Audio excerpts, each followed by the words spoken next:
بسم اللہ الرحمن الرحیم نحمده ونصلی ونسلم علی رسوله النبی الأمی الحبیب الرؤوف الرحیم الکریم وعلی آلہ واصحابہ وازواجہ وذریاتہ واہل بیتہ اجمعین اما بعد فاعوذ باللہ من الشیطان الرجیم بسم اللہ الرحمن الرحیم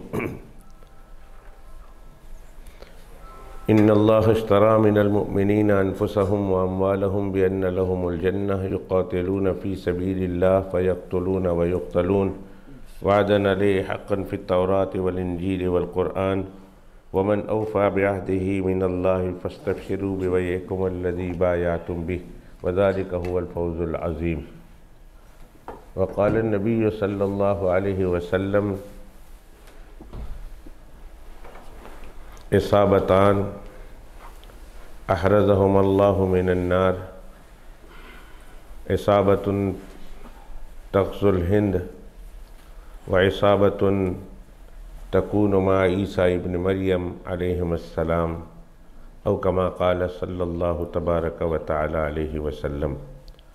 صدق اللہ مولانا العظیم وصدق رسولہ النبی الامی الکریم ونحن على ذلك لمن الشاہدین والشاکرین والحمد للہ رب العالمین۔ اللہم صل علی سیدنا و مولانا محمد وعلى آل سیدنا و مولانا محمد وبارک وسلم۔ اللہم صل علی سیدنا و مولانا محمد وعلى آل سیدنا و مولانا محمد وبارک وسلم۔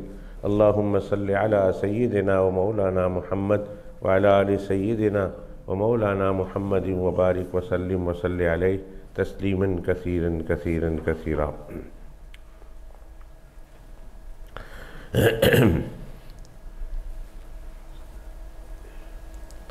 گزشتہ جمعۃ المبارک کے موقع پر اللہ سبحانہ و تعالیٰ کی عنایت کردہ توفیق سے آپ کی خدمت میں غزوہ سریہ کی تعریف اور غزوہ سریہ کے مابین کیا نسبت ہے اور کیا کبھی ایسے سریہ کو غزوہ کہہ سکتے ہیں یا نہیں، اس سلسلے میں تفصیل کے ساتھ عرض کیا گیا تھا۔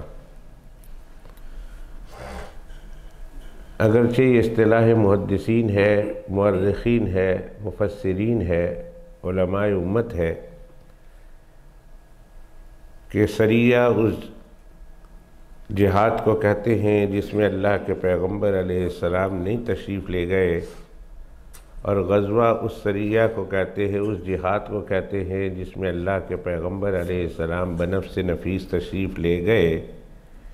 لیکن یہ اصطلاح حدیث پاک کی نہیں، یہ اصطلاح قرآن پاک کی نہیں، یہ اصطلاح بعد کے آنے والے مورخین اسلام نے، محدثین و مفسرین نے اور علماء اسلام نے لکھی ہے۔ کبھی ایسا اس کے خلاف بھی ہوتا ہے کہ اگرچہ سرور دو عالم صلی اللہ علیہ وآلہ وصحبہ وسلم کسی جنگ میں بذات خود نہ تشریف لے گئے ہوں تو اس کو بھی غزوہ کے نام سے یاد کیا جاتا ہے،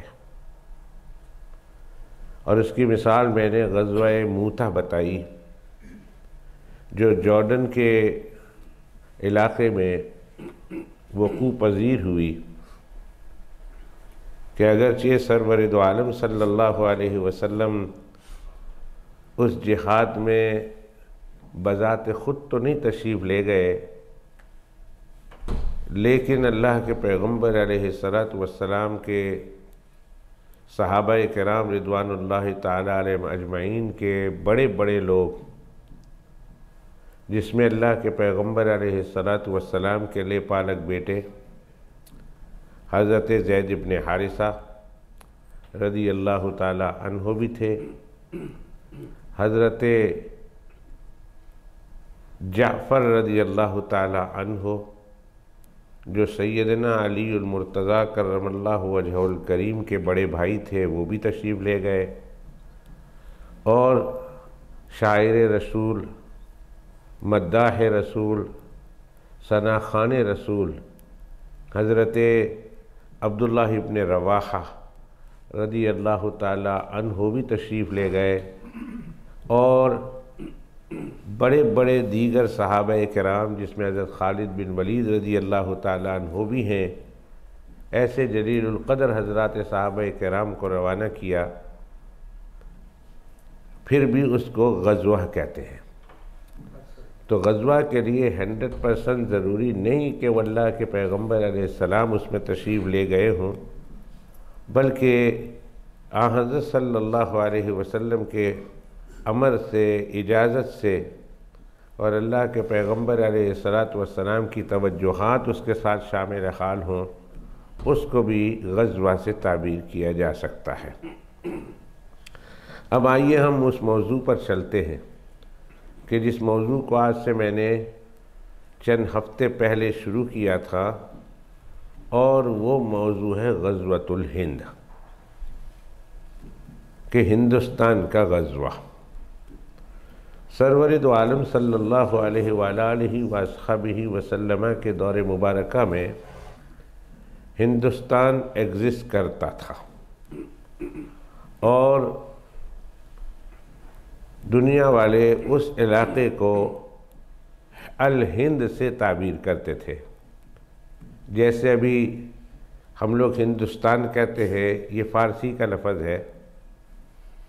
ہندوستان یعنی ہندو کے رہنے کی جگہ، جیسے پاکستان پاک لوگوں کے رہنے کی جگہ، استان کہتے ہیں رہنے کی جگہ کو، اور اس کے آگے جو لفظ رکھ جائے اس سے اس کو تشبیہ دے دیتے ہیں۔ جیسے ابھی میں نے ایک مثال دی، ہندوستان ہندو کے رہنے کی جگہ، اور پاکستان پاک لوگوں کے رہنے کی جگہ یا پاک جگہ۔ اللہ کے پیغمبر علیہ السلام کے دور اقدس میں اس جگہ کو، جسے آج ہم ہندوستان کہتے ہیں، انڈیا کہتے ہیں، یہ الہند کہلاتا تھا۔ اور جتنا آج کے دور میں ہندوستان ہے، یہ اتنا نہیں تھا، اس سے بہت زیادہ تھا۔ اس کی سرحدیں پاکستان کو بھی الہند کہتے تھے، اسی میں بنگلہ دیش بھی آتا تھا، اسی میں برما بھی آتا تھا، اور اسی میں بعض مورخین کے قول کے مطابق سری لنکا بھی آتا تھا، اور بعض مورخین کے قول کے مطابق اسی میں نیپال بھی آتا تھا۔ یہ اتنا بڑا علاقہ تھا۔ آپ نے سنا ہوگا کہ اللہ سبحانہ و تعالیٰ نے حضرت آدم علیہ السلام کو ہندوستان میں اتارا۔ اب ہندوستان میں تو آج کل کے ہندوستان میں، پاکستان میں، بنگلہ دیش میں کوئی ایسی جگہ تو ہے نہیں جہاں حضرت آدم علیہ السلام اترے ہوں۔ تاریخ سے ملتا ہے کہ جب جنت سے اللہ نے حضرت آدم علیہ السلام کو زمین پر بھیجا، تو جہاں حضرت آدم علیہ السلام کو اتارا وہ سری لنکا ہے۔ تو آپ حیران ہوں گے کہ ہمارے یہاں سری لنکا بولتے ہیں، اور تاریخ کی کتابوں میں اس کو ہند کہتے ہیں۔ تو اس زمانے کا یہ ہندوستان مراد ہے، اس دور کا، کہ جب مورخین لکھتے ہیں تو اس دور میں، جس دور میں یہ تاریخ لکھی گئی، یہ بات بیان کی گئی، اس دور میں سری لنکا بھی پارٹ آف انڈیا ہوا کرتا تھا۔ آج بھی سری لنکا کے پہاڑوں پر آدم علیہ السلام کے قدموں کے نشان ہیں، اور دنیا حضرت آدم علیہ السلام کے پاک قدم کی زیارت کے لیے ان پہاڑوں پر چڑھ کے جاتی ہے۔ اور اگرچہ میں گیا نہیں ہوں، لیکن سنا یہ ہے کہ وہ پہاڑ بہت ہی اونچا ہے، تقریباً 700-800 سے زیادہ سیڑھیاں ہیں، کہ جس پر چڑھ کر آدمی حضرت آدم علیہ السلام کے قدم مبارک کی زیارت کر سکتا ہے۔ آپ گئے ہیں؟ نہیں۔ اللہ سبحانہ و تعالیٰ اپنی رحمت سے، اپنے فضل و کرم سے جب ہمیں اپنے دین کی نسبت پر سری لنکا لے جائے تو اللہ اتنی ہمت دے، اتنی قوت دے، اتنی طاقت دے کہ اس سفر میں، مبارک سفر میں، حضرت آدم علیہ السلام کے قدموں کی زیارت بھی اللہ ہم کو نصیب کرے۔ میں اس لیے کہتا ہوں کہ اگر دنیا کسی جگہ سیر و تفریح کے لیے جاتی ہے، دنیا کسی جگہ سیر و تفریح کے لیے جاتی ہے تو اس کو چاہیے کہ صرف سیر و تفریح کی نیت نہ کرے، سیر و سیاحت کی نیت نہ کرے، تفریح کی نیت نہ کرے، بلکہ جہاں جا رہے ہیں وہاں جانے کے بعد اس سفر کی تبلیغ کی نیت کرے کہ میں وہاں تبلیغ کی نیت سے جاتا ہوں۔ اور جب آپ تبلیغ کی نیت سے جائیں گے تو تفریح تو خود بخود ہو جائے گی، لیکن آپ کو اس سفر پر اللہ سبحانہ و تعالیٰ قدم قدم پر اجر عطا کریں گے۔ یہ ہے مسئلہ۔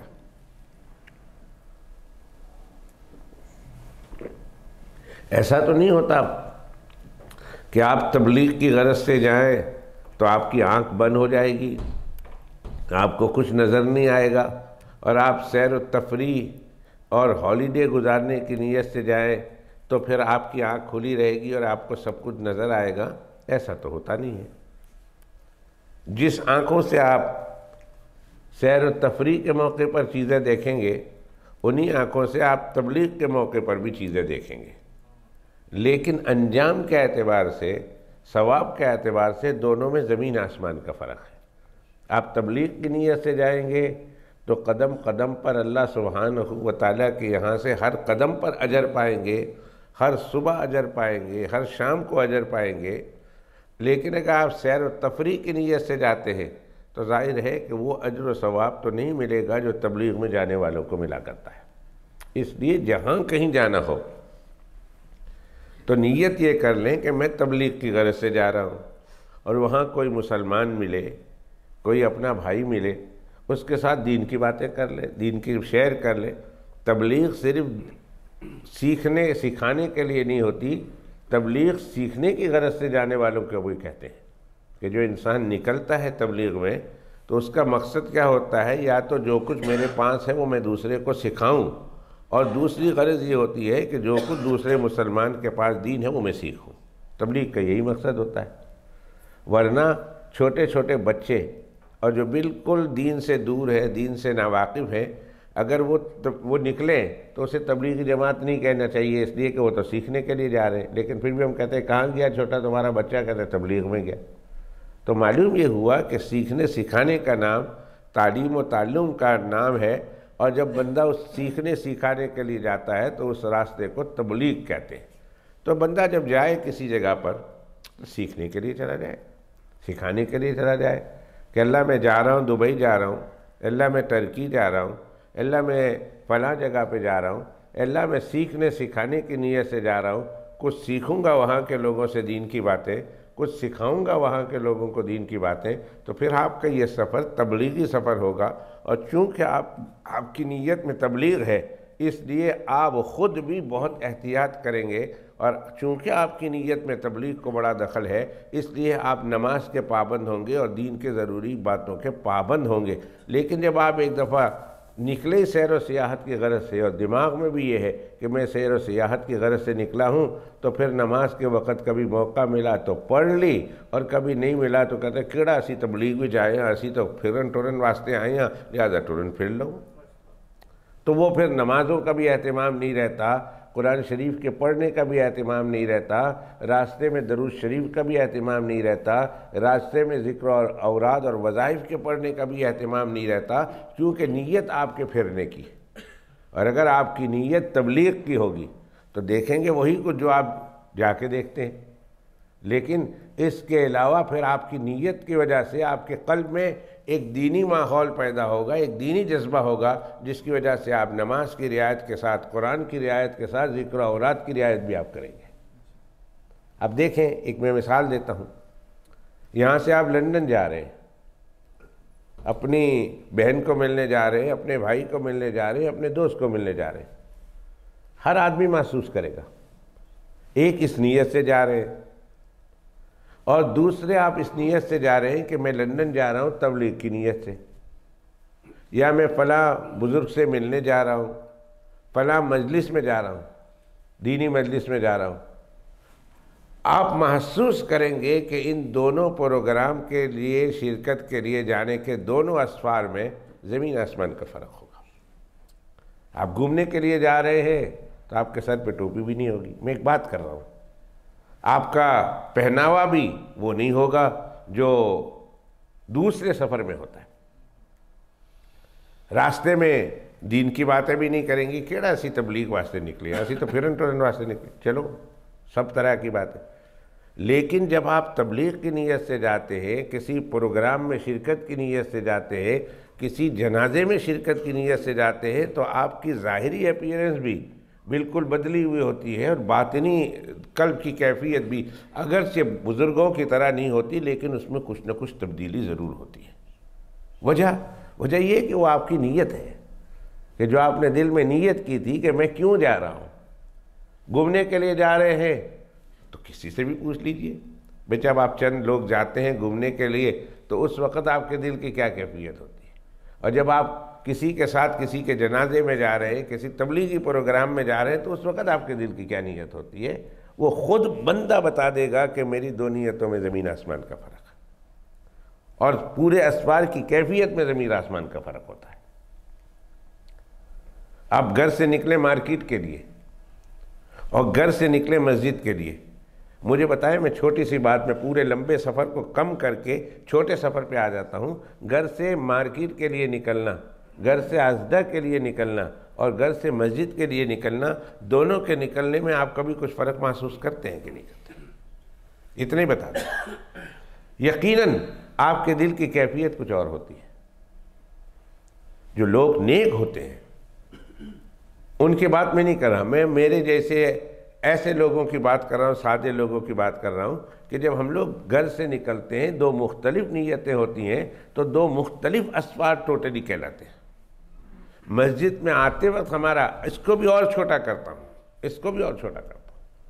مسجد میں آتے وقت ہمارے قلب کی کیفیت کچھ اور ہوتی ہے، چونکہ یہاں سے گھر جانا ہے، مارکیٹ جانا ہے، اس لیے مسجد سے واپس ریٹرن کے وقت کچھ اور کیفیت ہوتی ہے کہ مسجد میں تو آئے تھے، ہو گیا، اب ہم گھر جا رہے ہیں، اب ہم مارکیٹ جا رہے ہیں، تو ہمارے دل میں وہ کیفیت نہیں ہوتی جو آتے وقت ہوتی تھی، اس لیے کہ نیتوں کا فرق آ گیا۔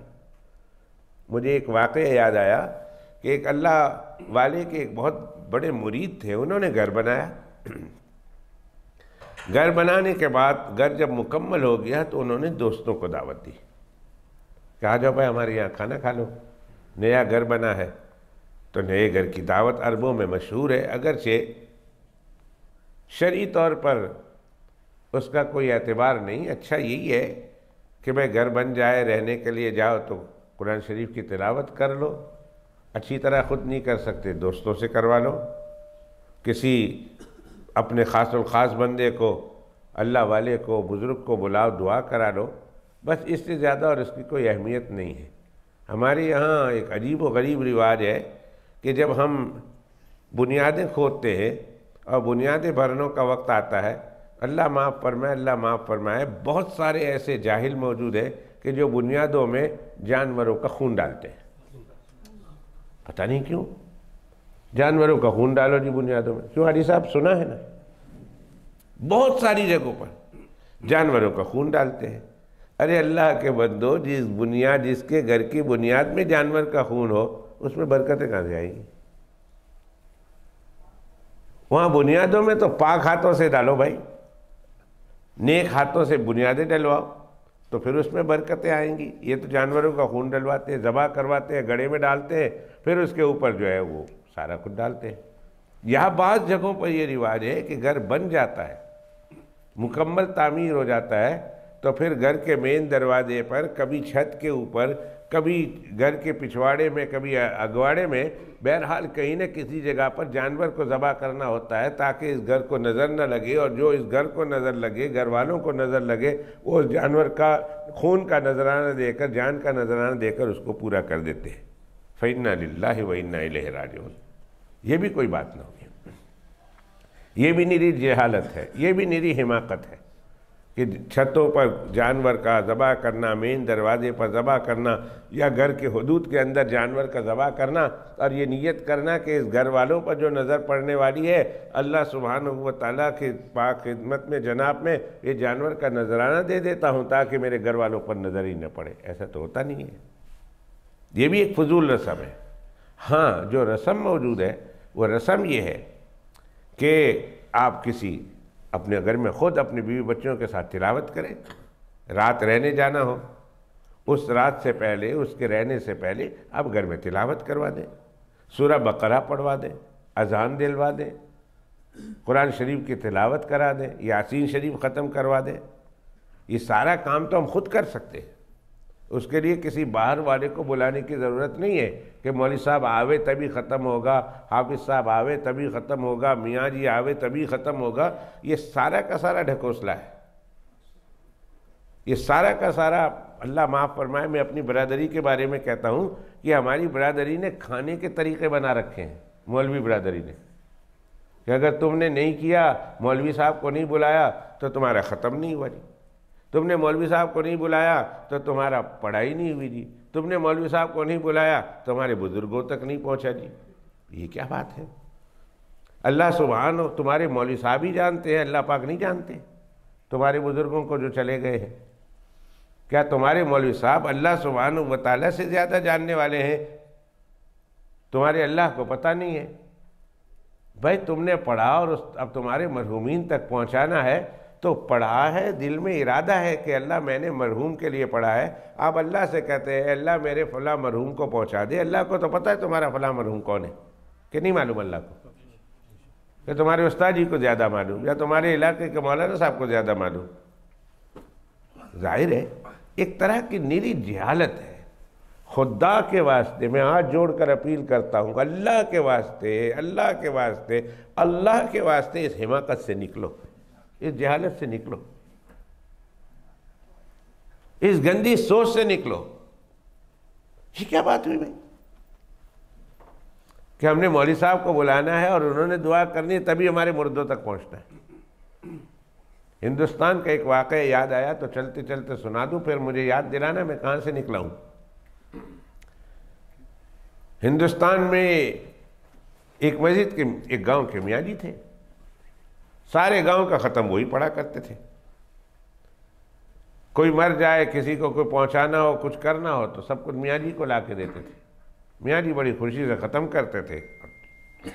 اللہ اللہ خیر سے اللہ۔ ایک دن کی بات ہے کہ میاں جی کے ایک ہفتے کے لیے کہیں جانا پڑا، میاں جی چلے گئے، جب واپس آئے، جمعہ کا دن تھا، لوگ ان سے ملاقات ہوئی تو 2-3 آدمیوں نے شکایت کر دی کہ میاں جی آپ تو تھے نہیں، تو ہمارے فلاں بابا کا، دادی کا، فلاں کا ہم نے ختم کرانا تھا۔ میاں جی نے کہا تو کوئی نہیں، میں تو آ گیا ہوں۔ انہوں نے کہا نہیں، ایک مولوی صاحب آئے ہوئے ہیں گاؤں میں، وہ باہر سے آئے ہوئے تھے، اب گاؤں میں رہ پڑے ہیں، لہذا اس مولوی صاحب سے ختم پڑھا دیا ہم نے۔ مولوی صاحب ابھی ادھر ہی ہے، وہ میاں جی ادھر سے گزر رہے تھے، انہوں نے ختم پڑھ دیا، پھر دوسرے دن ختم پڑھ لیا، تیسرے دن ختم پڑھ لیا۔ انہوں نے کہا یہ جگہ تو چنگی ہے، ادھر ہی رہنا شروع کر دیا، ادھر انہوں نے مکان لیا، چھوٹا سا گھر بنایا، ادھر رہنا شروع کر دیا۔ اب جو مسجد کے امام تھے، جو میاں جی تھے، انہوں نے سر کھجانا شروع کر دیا کہ اللہ اب تو میرا ریوائول آ گیا ہے، میرا بندہ آ گیا ہے، اب ختم تقسیم ہو جائے گا، میری آمدنی ختم ہو جائے گی، میرے پیسے کم ہو جائیں گے۔ کہتے ہیں رات 2 بجے میاں جی مسجد میں گئے اور جا کر اسپیکر آن کیا اور چلانا شروع کر دیا، تم ہٹو، تم ہٹو، تم یہ کرو، تم وہ کرو، میں نہیں جانتا، اس طرح۔ لوگوں نے سنا کہ لگے کوئی پاگل ہے جو اسپیکر پر زور زور سے آواز آ رہی، پاگلوں والی۔ جب آواز بہت زیادہ ہو گئی تو سارے لوگ مسجد میں آ گئے، جب میاں جی نے دیکھا کہ بھائی سارے لوگ آ گئے ہیں، اب تقریباً میری بات پکی ہو گئی، تو میاں جی بیٹھ گئے۔ انہوں نے کہا بھائیو سب تم لوگ آ گئے، میں چلتا ہوں، اللہ حافظ، میں اب گاؤں میں نہیں رہوں گا۔ انہوں نے کہا یار 40-50 سال سے ادھر ہو، تمہارا باپ ادھر ہے، تمہاری ماں ادھر ہے، تمہارے دادا ادھر رہے، اب تم بھی ادھر ہی رہو، اب عمر ہو گئی، کہاں جا؟ انہوں نے کہا نا بس میں نہیں رہ سکتا۔ انہوں نے کہا کیوں نہیں رہو گے ادھر؟ بتا تو دو۔ انہوں نے کہا جب میں نہیں تھا تو کسی نے دوسرے مولوی صاحب سے ختم دلوا دیا، اور وہ مولوی صاحب تو جانتے نہیں کون موسیٰ بھائی ہے، کون عیسیٰ بھائی ہے، کون اقبال ہے، کون بلال ہے، کون عاشم ہے، کون قاسم ہے، پتہ نہیں۔ انہوں نے ان سے ختم دلوایا، اب وہ انہوں نے کسی کا ختم کسی کے حوالے کر دیا، کسی کا ختم کسی کے حوالے کر دیا۔ اب جب میں آیا ہوں تو وہ سارے کے سارے جس کے لیے ختم کیا گیا تھا وہ سارے میرے پاس آ کے کہتے ہیں جی ہمارا ختم دے دو، ہمارا ختم دے دو، ہمارے بابا نے بھیجا تھا، ہم تک ختم نہیں پہنچا۔ وہ سارے مردے مجھ سے لڑ رہے ہیں، ساروں کی روحیں مجھ سے لڑ رہی ہے کہ ہمارا ختم تم ادھر ادھر کر دیتے ہو۔ تو بھائی میں تم سے تو لڑ سکتا ہوں، تمہارے مردوں سے نہیں لڑ سکتا، اس لیے میں جا رہا ہوں۔ لوگوں نے کہا میاں جی مت جائیں، آئندہ ہم آپ سے ہی ختم دلوائیں گے، ہم آپ ہی کو کہیں گے آپ ختم دو، ہم کسی اور سے ختم نہیں دلوائیں گے۔ تو در حقیقت یہ مولویوں کے ڈھکوسلے ہیں۔ میں اپنی برادری کی بات کر رہا ہوں، میں یہ مولویوں کے ڈھکوسلے ہیں، جو مولوی یہ کہتے ہیں کہ بھائی ہم سے دلواؤ ختم، ہم سے دلاؤ، ہم کو بلاؤ، یہ کرو وہ کرو، ہم آئیں گے تب ختم ہوگا۔ ارے بھائی اللہ کے بندو، جب تم یاسین شریف پڑھنا جانتے ہو، تم قل واللہ شریف پڑھنا جانتے ہو، تم قرآن شریف پڑھنا جانتے ہو، آرام کے ساتھ قرآن شریف پڑھو، اور کس کے حوالے کرنا ہے؟ مولوی کے حوالے تھوڑی کرنا ہے، اللہ کے حوالے کرنا ہے۔ کیا وہ مولوی کا اللہ ہے، تمہارا اللہ نہیں؟ اگر صرف مولوی کا اللہ ہے تمہارا اللہ نہیں تو تم اس اللہ کی نماز کیوں پڑھتے ہو؟ مولوی کے پڑھا کرو، تم قاری کے پڑھا کرو، تم مفتی کے پڑھا کرو، تم اس میاں جی کے پڑھا کرو جس کے تم حوالے کرتے ہو۔ نہیں بھائی، تم نماز اللہ کی پڑھتے ہو، روزہ اللہ کے لیے رکھتے ہو، ساری دین کی باتیں اللہ کے لیے کرتے ہو، اور جب ختم دینے کی باری آئی اور کسی اپنے مرحومین کو پہنچانے کی باری آئی تو پھر میاں جی کے پاس آتے ہو۔ نیت ختم کیا ہے؟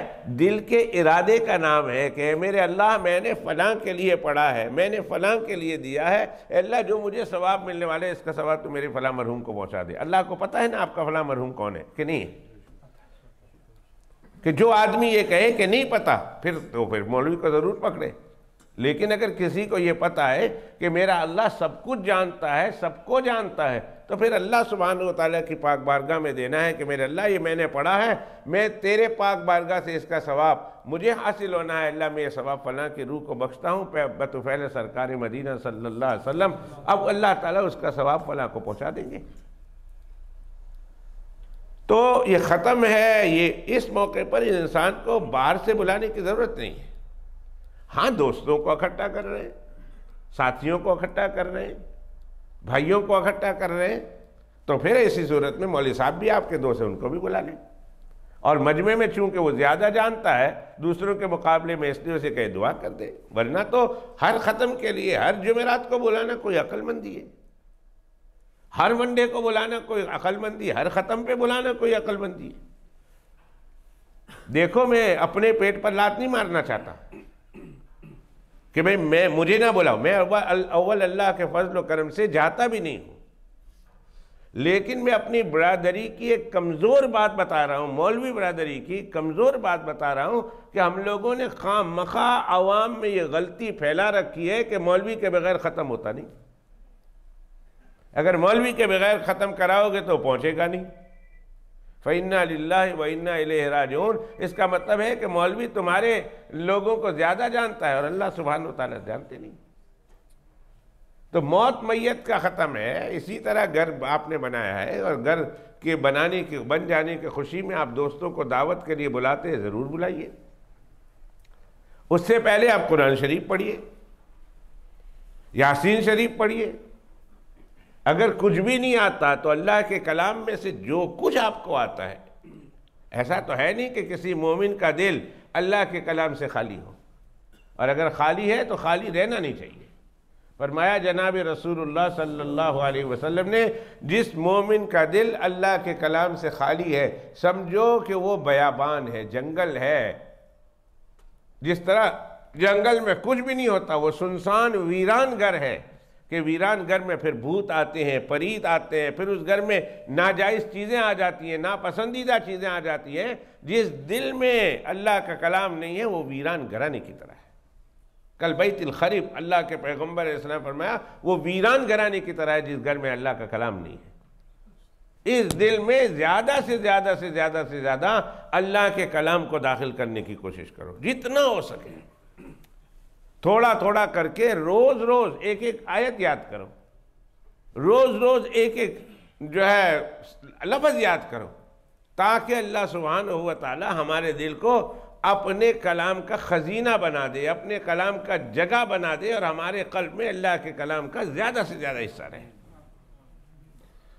تو بات چل رہی تھی کہ نیا گھر بنائیں، تو عربوں میں ایک رواج تھا، شروع سے تھا کہ گھر بنانے کے بعد اپنے دوستوں کو دعوت کے لیے بلایا کرتے تھے۔ آ جائیں جی، ہم نے گھر بنا لیا، کمپلیٹ ہو گیا، اب ہم اس میں موو ہو رہے ہیں، آ کے اب ہمارے گھر میں آ جائیں، دعا کر لیں، گھر دیکھ لیں میں نے کیسے بنایا۔ تو انہوں نے، جس نے گھر بنایا انہوں نے اپنے پیر کو بھی بلایا، پیر صاحب بھی گئے، سارا گھر دیکھا، تو دیکھا ایک روشن دان ہے، وہاں سے ہوائیں آتی ہیں، اس میں کھڑکی وغیرہ نہیں ہوتی۔ گھروں کے اندر جو گرمی ہوتی ہے وہ گرمی وغیرہ نکالنے کے لیے ایک روشن دان بناتے ہیں، ایسے ونڈو کی طرح جگہ بنا لیتے ہیں، کبھی راؤنڈ بناتے ہیں کبھی اسکوائر بناتے ہیں، لیکن اس کے اوپر گلاس ونڈو وغیرہ نہیں لگاتے، کھلا چھوڑ دیتے تاکہ وہاں سے ہوا آئے، تاکہ وہاں سے روشنی آئے اور اندر کی گرمی وغیرہ وہاں سے نکلتی چلی جائے۔ اپنے ملکوں میں، گرم ملکوں میں آج بھی اس کا رواج ہے۔ تو آئے تو پیر صاحب نے سارا مکان دیکھا، اور دیکھنے کے بعد جب ادھر روشن دان پہ ان کی نظر پڑی تو انہوں نے گھر والے کو بلایا، اور بلانے کے بعد کہا میاں یہ روشن دان تم نے کیوں بنایا؟ اس روشن دان کے بنانے کی وجہ میں آپ مجھے بتا سکتے ہیں؟ انہوں نے کہا حضرت جس طرح سب بناتے ہیں اس طرح میں نے بنایا، اس لیے کہ اس سے گرمی اندر آوے، اور اس سے جو ہے ہوا اندر آوے، اور اس سے روشنی اندر آئے، اور یہاں سے اندر کی گرم ہوا، گندی ہوا یہاں سے باہر نکل جائے، اس لیے میں نے بنایا ہے۔ انہوں نے سر پکڑ لیا، انہوں نے کہا ہو انا للہ و انا الیہ راجعون، تم نے تو بہت بڑا نقصان کر دیا۔ کہا کس چیز کا نقصان کر دیا بھائی؟ اتنا بڑا میں نے نقصان کر دیا، آپ کو انا للہ پڑھنا پڑا اور سر پہ ہاتھ رکھنا پڑا، میں نے ایسا کون سا نقصان کر دیا؟ انہوں نے فرمایا تم نے بہت نقصان کر دیا، جب تک یہ مکان رہے گا اس وقت تک کا تم نے نقصان کر دیا۔ انہوں نے کہا میں نے کیا نقصان کر دیا؟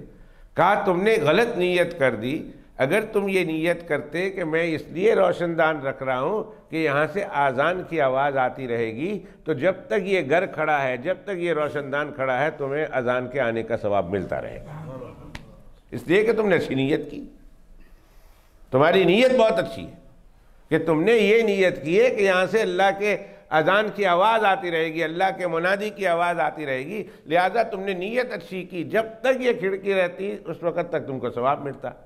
اور رہ گئی ہوا آنا اور جانا، اور رہ گئی روشنی آنا اور جانا، یہ تو تم نیت کرتے نہ کرتے ہو، آتا ہی ہوا ہی آتی اور ہوا جاتی۔ تم نے صرف یہ نیت کر لی اور دین کی نیت نہیں کی تو تمہارا نقصان ہو گیا۔ اگر تم دین کی نیت کرتے تو جس نیت کے لیے تمہارے ذہن میں تھا ہوا کا آنا جانا، یہ تو کھلا رہتا، اذان کی آواز کی نیت کرتے پھر بھی ہوا تو آتی، روشنی تو آتی، صرف اذان کی آواز تھوڑی آتی۔ تو بتانا یہ ہے کہ انسان کو اپنی نیت کا بہت زیادہ خیال رکھنا چاہیے، اپنی نیت کو صحیح اور مضبوط نیت رکھنی چاہیے کہ بھئی میں جا رہا ہوں، میں سفر کر رہا ہوں، پوری دنیا میں سفر کر رہا ہوں، اور دنیا میں سفر کرتے وقت نیت گھومنے پھرنے کی، اگرچہ آپ جانا گھومنا پھرنا جاتے ہیں لیکن نیت تبلیغ کی کر دیں کہ میں تبلیغ کے لیے جا رہا ہوں، جہاں جاؤں گا وہاں تبلیغ کروں گا۔ اور تبلیغ ضروری نہیں کہ تبلیغ ہمیشہ زبان سے ہو، تبلیغ اپنے عمل سے بھی ہوتی ہے، تبلیغ اپنے کردار سے بھی ہوتی ہے، ضروری نہیں کہ تبلیغ ہمیشہ گفتار سے ہو، اپنی زبان سے ہو، ضروری نہیں ہے، کبھی کبھی تبلیغ اپنے کردار سے ہوتی ہے کہ انسان کچھ کردار کرنے کے ذریعہ سے اپنے دین کا پیغام اللہ کے دوسرے بندوں تک پہنچاتا ہے۔ نماز پڑھ رہے ہیں، ہوائی جہاز میں جا رہے ہیں، تبلیغ کی نیت سے جا رہے ہیں، ہوائی جہاز میں نماز پڑھ لی آپ نے، کھڑے ہونے کی جگہ مل گئی، کھڑے ہونے کی جگہ پر نماز پڑھ لی، کھڑے ہونے کی جگہ نہیں ہے، بیٹھنے کی جگہ پر نماز پڑھ لی آپ نے، اور نماز پڑھ رہے ہیں۔ اب آپ نماز پڑھ رہے ہیں تو صرف یہ نہ سمجھیں کہ میں نماز پڑھ رہا ہوں، بلکہ آپ کی یہ نماز بھی تبلیغ ہے۔ اس سے کئی لوگوں کو اللہ سبحانہ و تعالیٰ دین کی طرف متوجہ کر دیتے ہیں، کئی لوگوں کو۔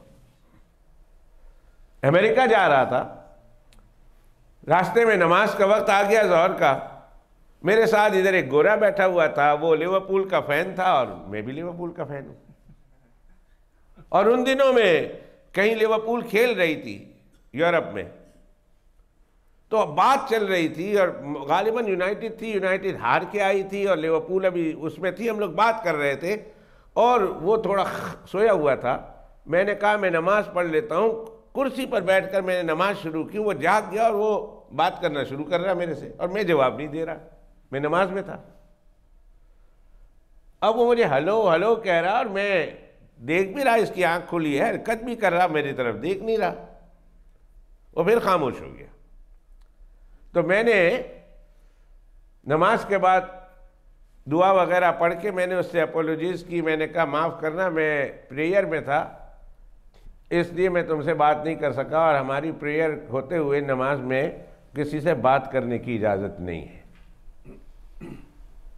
ادھر سے بات شروع ہو گئی دین کی۔ میں نے صرف یہ کہا کہ ہم نماز پڑھ رہے تھے اور نماز میں تو بول رہا تھا، بس سوری میں بات نہیں کر سکتا تھا اس لیے کہ ہماری نماز میں بات کرنے کی اجازت نہیں ہے۔ اس نے پھر مسئلہ دین کا پوچھنا شروع کر دیا، سوال دین پر شروع کر دیے کہ ہمارے لوگ تو چرچ میں جاتے ہیں، پڑھتے ہیں، پھر کوئی آ جاتا ہے تو بات کرتے ہیں۔ میں نے کہا ہمارے یہاں اجازت نہیں ہے، شروع میں اجازت تھی، بعد میں اجازت نہیں ہے، دین کی بات شروع ہو گئی۔ آپ یقین کریں، میری تو ٹوٹی پوٹی انگریزی تھی اور میرا علم بھی تھوڑا تھا، میں اس کو کیا سمجھاتا، لیکن جب ہم اترے ہیں کینیڈا کے ایئرپورٹ پر، ٹورنٹو پر، یقین کریں کہ وہ آدھے سے زیادہ مسلمان ہو چکا تھا، آدھے سے زیادہ مسلمان۔ اس کے دل میں اللہ سبحانہ و تعالیٰ کی وحدانیت اور رسول اللہ صلی اللہ علیہ وسلم کی رسالت کا تقریباً وہ اقرار کر چکا تھا۔ انہوں نے کہا ویری انٹرسٹنگ۔ میں نے کہا تو اپنا ای میل ایڈریس دے دے، ہم لوگ اس طرح گفتگو کریں گے ای میل سے، کوئی میرے پاس کوئی ایسا آرٹیکل آیا میں تمہارے پاس بھیج دوں گا، تمہارے پاس کوئی ایسا آرٹیکل آیا بھیج دینا، اگر کوئی سوال جواب ہو تو پوچھ لینا۔ اور آج تک اس واقعے کو نہیں تو بھی 10-11 سال ہو گئے ہیں، آج تک ہمارا اس کے ساتھ رابطہ ہے، اور خوشی کی بات یہ ہے کہ اس نے کلمہ پڑھ لیا ہے، وہاں کی مسجد میں جا کر اس نے کلمہ پڑھ لیا ہے۔ اب وہ آج تک کسی کی VW جیٹا ہے، بلیک کلر کی ہے، پلیز خدا کے واسطے راستے میں پارک ہے، اس کو ہٹا لیں، بلیک کلر کی VW جیٹا YH60 اس کا نمبر ہے، پلیز جا کے ہٹا لیں۔ خیر، میں یہ کہہ رہا تھا کہ یہ تبلیغ ہے، اور تبلیغ کے لیے زبان ضروری نہیں کہ آپ بولیں تو ہی تبلیغ ہوتی ہے، تبلیغ کے لیے عمل بھی کافی ہے۔ تبلیغ آپ کے عمل کو دیکھ کر، آپ کے کردار کو دیکھ کر بندہ اسلام کی طرف مائل ہو جائے گا، دین کی طرف مائل ہو جائے گا، اس کے دل میں کم از کم دینی خیالات پیدا ہوں گے۔ خواجہ خواجگان خواجہ معین الدین چشتی اجمیری رحمۃ اللہ علیہ کے حالات میں لکھا ہے کہ حضرت خواجہ خواجگان رحمۃ اللہ علیہ جس راستے سے اپنے مریدوں کے ساتھ گزر جاتے تھے، تو یہ ہندوستان کے جو ہندو تھے جب دیکھتے تھے کہ یہ بندہ گزر رہا ہے اور اس کے گزرنے میں خواجہ خواجگان رحمۃ اللہ علیہ کے چلنے میں، پھرنے میں، نگاہوں میں غرضے کہ ان کے ہر عمل میں رسول اللہ صلی اللہ علیہ وسلم کی ادائیں چھلکتی تھی۔ نگاہیں نیچے کر کے چلنا، ادھر ادھر نہ چلنا، راستے کے کونے سے چلنا، کسی کو تکلیف نہ دینا، راستے میں تکلیف دینے والی چیز آئے تو اس کو ہٹا دینا، راستے میں تھوکنا نہیں، راستے میں چیزیں پھینکنا نہیں، یہ سارے راستے کے آداب ہیں۔ ہمارا دین، ہماری شریعت یہ اللہ کے حقوق کو بھی بیان کرتی ہے، رسول اللہ کے حقوق کو بھی بیان کرتی ہے، قرآن کے حقوق کو بھی بیان کرتی ہے، ماں باپ کے حقوق کو بیان کرتی ہے، بھائی بہنوں کے حقوق کو بیان کرتی ہے، پورے خاندان کے حقوق کو بیان کرتی ہے، مسلمانوں کے حقوق کو بیان کرتی ہے، انسانوں کے حقوق کو بیان کرتی ہے، جنات کے حقوق کو بیان کرتی ہے، حتیٰ کہ راستے کے حقوق کو بھی ہماری شریعت بیان کرتی ہے۔ صرف ان مسلمانوں کے حقوق نہیں، صرف مسلمانوں کے حقوق نہیں کہ تم مسلمان ہو تو تمہارے ذمے مسلمانوں کے حقوق ہے، تمہارے ذمے انسانوں کے حقوق ہیں، تمہارے ذمے جانوروں کے حقوق ہیں، بلکہ تمہارے ذمے ان کے بھی حقوق ہے جس راستے پر تم چلتے ہو، اس راستے کا بھی تمہارے اوپر حق ہے۔ ایاکم والطرقات، جناب رسول اللہ صلی اللہ علیہ وسلم کی حدیث ہے کہ لازم ہے تمہارے اوپر کے راستوں کا حق ادا کرو۔ صحابہ نے پوچھا یا رسول اللہ راستے کے کیا حق ہے؟ پھر اللہ کے پیغمبر علیہ السلام نے مختلف مواقع پر راستے کے حقوق بیان کیے کہ راستے کے ایک طرف سے چلو، راستے میں فلاں چیز پڑی ہوئی ہو تو اس کو ہٹا دو، نقصان دینے والی چیز ہو تو ہٹا دو، راستے میں کوئی نقصان دینے والی چیز نہ ڈالو تاکہ کسی کو نقصان ہو جائے، راستے میں چلو تو نگاہیں نیچے کر کے چلو، غرضے کے پورے راستے کے حقوق اور اسٹریٹ کے حقوق بھی اللہ کے پیغمبر علیہ السلام نے بیان کیے۔ یہ ہماری انگریز بیچارے بہت سادہ ہیں دین کے اعتبار سے، دنیاوی اعتبار سے ان میں کچھ تو بڑے تھنک ٹینک ہیں، لیکن اکثریت ان کی بہت سادہ ہے، بہت سادہ ہے اور بہت سادہ ہے۔ ان کو اپنے مذہب کے بارے میں نہیں معلوم تو ان کو اسلام کے بارے میں کیا معلوم ہوگا، اور ان کو جناب رسول اللہ صلی اللہ علیہ وآلہ وصحبہ وسلم کی دین کی باریکیوں کا کیا معلوم ہوگا؟ ان کو پتہ نہیں بیچاروں کو۔ جو دیندار نیک ٹیکسی ڈرائیور ہیں،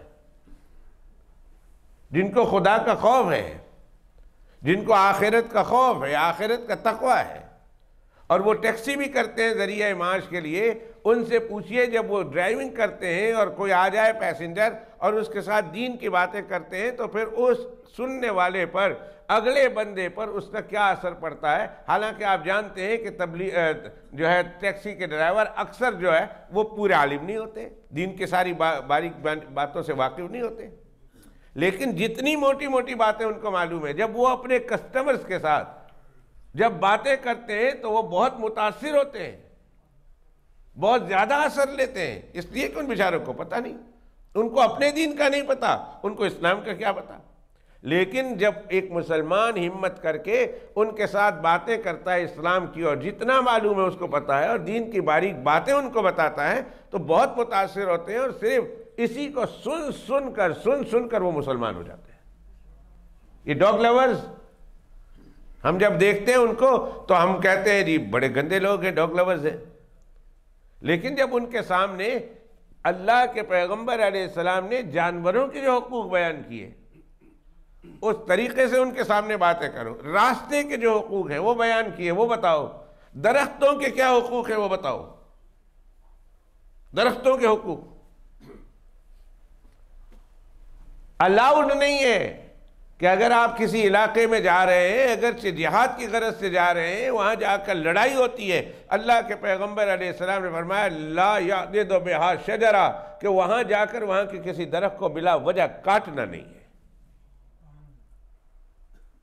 خواہ مخواہ کسی درخت کو کاٹ دو، کسی درخت کو جلا دو، کسی درخت کو اکھاڑ دو، اس کی اجازت نہیں ہے۔ لا یعضد بہا شجرہ، فرمایا کہ کسی صورت میں بھی اس جگہ کے درختوں کو اکھاڑنے کی، کاٹنے کی، بلا وجہ اس کو تباہ و برباد کرنے کی آپ کو اجازت نہیں ہے۔ اسلام نے تو درخت کے حقوق بیان کیے، اسلام نے تو نباتات کے حقوق بیان کیے، اسلام نے راستوں کے حقوق بیان کیے، اسلام نے جانوروں کے حقوق بیان کیے، اسلام نے انسانوں کے حقوق بیان کیے، اور مسلمانوں میں طبقہ بطبقہ جیسے جیسے طبقے، ان تمام کے حقوق اسلام نے بیان کیے۔ اور جب ان کے سامنے جب یہ باتیں پیش کی جاتی ہیں وہ کہتے ہیں اچھا یہ اسلام کے اصول ہیں؟ ہاں جی اسلام کے اصول ہیں۔ بہت متاثر ہوتے ہیں اور بہت غور سے سنتے ہیں، اس کے دل میں ٹیکسی میں بیٹھنے سے پہلے اسلام کے بارے میں جو برے جذبات تھے، ٹیکسی سے اترنے کے بعد ان کے بارے میں اسلام کے اچھے جذبات اس کے قلب میں پنپتے ہیں اور جنم لیتے ہیں۔ یہ میں عام لوگوں کی بات کر رہا ہوں۔ خدا کا واسطہ آپ خود اسلام کو پڑھیں، اسٹڈی کریں، خود پڑھیں، کتابیں پڑھیں اسلام کی۔ میں اپنے نوجوانوں سے بالخصوص کہتا ہوں جو کالج کے ہیں، جو یونیورسٹیز کے ہیں، کہ آپ لوگ اسلام کی کتابیں پڑھیں، اسلام کی باتیں پڑھیں، کتابوں کے ذریعہ سے پڑھیں۔ میں ہمیشہ ایک جملہ کہتا ہوں کہ اسلام کو اگر دیکھنا ہو تو کتابوں میں دیکھیں، اس لیے کہ کتاب کا اسلام اور ہے اور مسلمانوں کا اسلام اور ہے۔ ہم اسلام سے دور چلے گئے، مسلمانوں کا اسلام کچھ اور ہے، کچھ اور پیش کرتا ہے، لیکن کتابوں کا اسلام کچھ اور پیش کرتا ہے۔ ڈبلیو ہنٹر نے لکھا تھا، ایک بہت بڑا مشہور مورخ ہے آپ کے یورپ کا، ڈبلیو ہنٹر انگلینڈ کا، اس نے لکھا ہے کہ اسلام کو اگر معلوم کرنا ہو تو کتاب سے معلوم کرو، اور مسلمانوں کو دیکھنا ہو تو قبرستان جا کر معلوم کرو۔ سو چکے قبرستان میں جا کر مسلمان، اور اسلام کتابوں میں رہ گیا۔ اب جو یہ مسلمان ہے، یہ صرف برائے نام مسلمان ہے، چند چیزوں کی عادت کو اپنانے کے مسلمان ہے، پورا اسلام ان کی زندگی میں نہیں ہے۔ اگر پورا اسلام مسلمانوں کی زندگی میں آ جائے اور پورے کے پورے لوگ 100% اسلام پر آ جائے تو کوئی تبلیغ کی ضرورت نہیں رہے گی۔ انشاءاللہ غیر مسلم مسلمانوں کو دیکھ کر اسلام قبول کرنا شروع کر دیں گے، یقین کیجیے۔ حضرات صحابہ کرام رضوان اللہ تعالیٰ علیہ مجمعین چند آدمی تھے، چند جماعتیں تھیں، بڑے بڑے ملکوں میں چلے گئے، نہ ان کی زبان آتی تھی، نہ ان کا کلچر آتا تھا، نہ ان کا کچھ آتا تھا۔ کیا آتا تھا ان کو؟ عرب کے رہنے والے عجم چلے گئے، عرب کے رہنے والے افریقہ چلے گئے، افریقہ کی زبان نہیں آتی تھی، افریقہ کا ماحول نہیں آتا تھا، ان کی تہذیب نہیں آتی تھی، لیکن انہوں نے وہاں جا کر اپنی تہذیب کو، یعنی اسلامی تہذیب کو نہیں چھوڑا، اسلامی تہذیب پر مستحکم رہے، جم گئے۔ انہوں نے کہا کچھ بھی ہو جائے، جس ملک میں آ جائیں، ہم نے اسلام کی تعلیمات کو نہیں چھوڑنا۔ وہ جیسا ہمارے اردو میں ایک مشہور مقولہ ہے نا، جیسا دیش ویسا بھیس، یہ کچے مسلمانوں کا نعرہ ہے کہ جیسا دیش ویسا بھیس، جس دیش میں گئے ہم اس جیسے بن جائیں۔ یہ کچے مسلمانوں کا نعرہ ہے۔ پکے مسلمانوں کا نعرہ یہ ہے، جس ملک میں بھی چلے جاؤ، جس دیش میں بھی چلے جاؤ، اپنا بھیس نہیں چھوڑیں گے، جیسا دیش اپنا بھیس۔ نماز کا ٹائم آئے گا، ہم نماز پڑھیں گے، اپنا لباس اپنا پہنائیں گے، اپنے اپیئرنس، ظاہری اپیئرنس کو، لک کو ہم ویسے رکھیں گے جیسے اسلام ہم کو سکھاتا ہے۔ ایک دن نہیں، 2 دن نہیں، 3 دن نہیں، 4 دن نہیں، ہفتہ نہیں، مہینہ نہیں، ایک وقت ضرور آئے گا کہ وہ آپ کی طرف متوجہ ہوں گے کہ تم کہاں کے رہنے والے ہو، آسمان سے اترتے ہو، زمین پر رہتے ہو کون تم؟ وہ آپ کے عملوں میں، آپ کے مذہب میں دلچسپی لیں گے اور رفتہ رفتہ اسلام میں داخل ہوں گے۔ یہ سارا افریقہ صحابہ کرام گئے ہیں، یقین کیجئے ان کو ان کی زبان نہیں آتی تھی، ان کا کلچر ان کو معلوم نہیں تھا، لیکن وہاں گئے تھے تبلیغ کی نیت سے اور اپنا کلچر نہیں چھوڑا۔ رفتہ رفتہ رفتہ رفتہ پورا کا پورا افریقہ من جملہ ایک کونے سے دوسرے کونے تک سارا مسلمان ہو گیا، سارا مسلمان۔ یہ تو ہماری کمزوری کی وجہ سے پھر افریقہ کفر کے گود میں چلا گیا، ہماری کمزوری کی وجہ سے، بعد میں آنے والوں کی وجہ سے، ورنہ مسلمان جس طرف کو جاتے گئے اسلام پھیلتا چلا گیا اور اسلام بڑھتا چلا گیا اور دنیا کے لوگ اسلام کو قبول کرتے چلے گئے۔ تو راستے کا بھی حق ہے۔ اگر ایک مسلمان اس راستے کے حق کو ادا کرتے ہوئے اس انداز سے چلے جس انداز سے جناب رسول اللہ صلی اللہ علیہ وسلم راستے کا حق ادا کیا کرتے تھے، قسم اللہ کے کھا کے کہتا ہوں یہ پوچھنے پر مجبور ہو جائیں گے کہ آخر تم کس دین کے ماننے والے ہو، تم راستے کا بھی اتنا احترام کرتے ہو جتنے حق ادا کرتے ہو؟ وہ آپ کے مذہب میں دلچسپی لینے لگیں گے۔ اور میں نوجوانوں سے کہہ رہا تھا کہ خدا کے واسطے کتابیں پڑھو، صحیح ریسورسز سے دین حاصل کرو، اور دین حاصل کرنے کے بعد جتنا عمل کر سکتے ہو عمل کرو، اور اس دین کو دنیا کے دوسرے لوگوں تک، غیر مسلموں تک، تمہارے دوستوں تک پہنچاؤ۔ قیامت کے دن اس بات کا محاسبہ ہوگا تم نے تبلیغ کی کہ نہیں کی۔ تبلیغ کے معنی یہ نہیں کہ آپ جماعت میں جائیں اور جماعت کی شکل میں جائیں اور جا کر پہنچائیں، ورنہ اس کے علاوہ تبلیغ نہیں۔ جماعت کی شکل میں جائیں تو ٹھیک ہے، نہیں جائیں پھر بھی انڈیویجولی ہر انسان پر تبلیغ کرنا لازم ہے، ضروری ہے۔ پوچھتا ہوں صرف ایک سوال، کتنے مسلمان ادھر بیٹھے ہوئے ہیں جن کے اڑوس پڑوس میں گورے رہتے ہیں؟ کبھی آپ نے ان کو تبلیغ کی؟ ایک دفعہ کسی موقع پر آج سے 7-8 سال پہلے کسی جگہ پر میں بیان کے لیے گیا اور میں نے ساتھیوں سے پوچھا، میں نے بیان میں پوچھا، میں نے کہا تمہارے اڑوس پڑوس میں جو گورے رہتے ہیں تم اس کو تبلیغ کرتے ہو؟ تو ایک آدمی بابا بولنے لگا، مولوی صاحب تبلیغ تو بڑی دور کی بات ہے، سانو پتہ نہیں کون بندہ رہتا ہے، کیڑا رہتا ہے۔ قیامت کے دن پوچھا نہیں جائے گا، اللہ سوال نہیں کریں گے کہ میں نے پوری دنیا کے انسانوں کو تبلیغ کی نیت کرنی تھی، لیکن تبلیغ اپنے گھر سے شروع کرنی تھی، اپنے اڑوس پڑوس سے شروع کرنی تھی، گلی والوں سے شروع کرنی تھی۔ کتنی کی تم نے تبلیغ؟ کیا تبلیغ کی تم نے؟ تم نے اپنے گفتار سے تبلیغ کی، تم نے اپنے کردار سے تبلیغ کی، تم نے اپنے اطوار سے تبلیغ کی۔ حد تو یہ ہے کہ تبلیغ تو بڑی دور کی بات ہے، ہمارے گفتار اور کردار سے ہمارا پڑوسی بیزار نظر آتا ہے، کہتا ہے ایسے مسلمان ہوتے ہیں۔ چلے جائیں، ہمیں رپورٹ آتی ہے، ہمیں باقاعدہ لیٹر آتا ہے، اسٹریٹ کا نام نہیں لیتا، آپ کے بری کی بات کر رہا ہوں، آپ کے ایور اسٹریٹ کی بات کر رہا ہوں۔ بعض جگہوں پر رات 1 بجے، 12:30 بجے، 1 بجے، 1:30 بجے لڑکے اپنے گاڑیوں میں بیٹھ کر فل بلاس گانا سنتے ہیں۔ آس اڑوس پڑوس کے مسلمان اور اس گلی کے رہنے والے گورے تنگ ہیں کہ ان کو کہو خدا کا واسطہ رات ہے، 1:30 بج گئے ہیں، 1:45 بج گئے، 2 بج گئے، ان کو کہو بھائی بیٹھ کر بات کرنا ہے تو کوئی منع نہیں کرتا، کم از کم آواز تو تھوڑی کرو نا، ہمیں سونے تو دو، ہمارے بچوں کو سونے دو۔ یہ اسلام کا کردار ہے کہ کسی گلی کے نکر پر گاڑی میں بیٹھ کر ونڈا کھول کر فل بلاس کے ساتھ گانا سنو؟ ہمیں خطوط آتے ہیں، جی ہاں مسجد میں خطوط آتے ہیں، چرچوں کے منسٹر کے خطوط آتے ہیں، چرچوں کے پادری کے خطوط آتے ہیں۔ خدا کے واسطے اپنے بچوں کو سمجھاؤ۔ ہمارے اس کردار سے کیا مسلمان ہوں گے غیر مسلم؟ وہ تو اسلام سے نفرت کریں گے۔ اپنا کردار ایسا ہونا چاہیے، اپنا کیریکٹر ایسا ہونا چاہیے کہ لوگ اس کی طرف متوجہ ہوں، اسلام کی طرف متوجہ ہوں کہ بھئی کیسے کیریکٹر کے مالک ہیں، اسی دنیا کے رہنے والے، اسی زمین کی غذا کھانے والے، اتنے اچھے اخلاق۔ تو میں سنا رہا تھا خواجہ خواجگان خواجہ معین الدین چشتی اجمیری رحمت اللہ علیہ کے حالات میں لکھا ہے کہ حضرت خواجہ خواجگان تبلیغ کے لیے نکلے، کسی جگہ پہ جا کے ٹھہر جاتے تھے، 1 مہینے کا سفر کر کے جب واپس آئے، 1 مہینے کا سفر کر کے بہت خوش تھے۔ امی نے پوچھا بیٹا اس مرتبہ سفر کر کے آئے ہو تبلیغ کا، بہت خوش ہو، بات کیا ہے؟